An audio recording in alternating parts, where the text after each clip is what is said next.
ሰፊ ልቡና የሚገኘው ከመፈተን ነው። ተፈትኖ የማያውቅ ሰው አትንኩ ባይ ነው። ከሰው ጋር መኖርም አይችልም። ስለዚህ እግዚአብሔር ከመከራ የተነሳ አሰፋልኝ ያለ ቅዱስ ዳዊት ለዚህ ነው።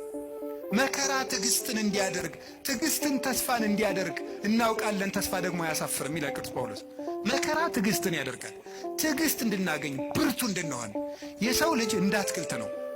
አረጋዊ መንፈሳዊ እንደሚናገረው አትክልት በፀሐይ ብቻ ማደግ አይችልም፣ ይደርቃል። በዝናብ ብቻ ማደግ አይችልም፣ ሽባ ይሆናል። ስለዚህ ዝናቡ ያበቅልና ያሳድገዋል፣ ፀሐዩ ያበስለውና እንዲያፈራ ያደርጋል። ስለዚህ ሐሩሩን መከራ አድርጉት፣ ዝናቡን ደግሞ የእግዚአብሔር ቸርነት አድርጉት።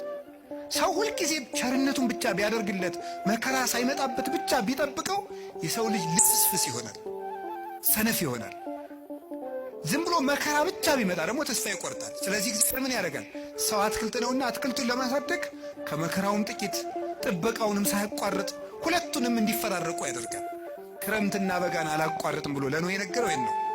ክረምትና በጋ መፈራረቃቸው ክረምት ብቻ በጋ ብቻም አይደለም። ክረምትም በጋም የራሳቸው ጥቅም አላቸው። በጋ መከራ ነው፣ ክረምት ደግሞ ቸርነት ነው። ሁለቱም ደግሞ ተፈራርቀው ይተረጎማሉ ተለውጠው። ስለዚህ እግዚአብሔር እንደዚህ የሚያደርገው ለምንድነው ሳለ እንድንበስል ከመመከራ ለሃይማኖት ጥቅም ነው።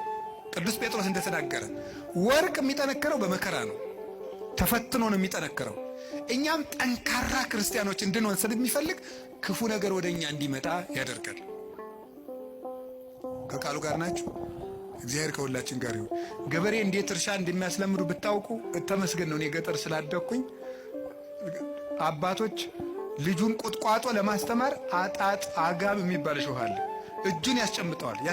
እሾሁን ነው የሚያስጨብጠው እኮ ያዘው ይለዋል። ከዚህ በኋላ ምን ይሆናል? መጨረሻ ላይ በቃ ምንም ነገር እልፍ የማይበሳው ይኖረዋል ማለት ነው። ወታደሮችን እንዴት እንደሚያሰለጥኗቸው ታውቃላችሁ አይደል? የታየኸው መጽሐፍ ቅዱስ ነግሮኝ ነው እንጂ እኔ ወታደር አላየሁም።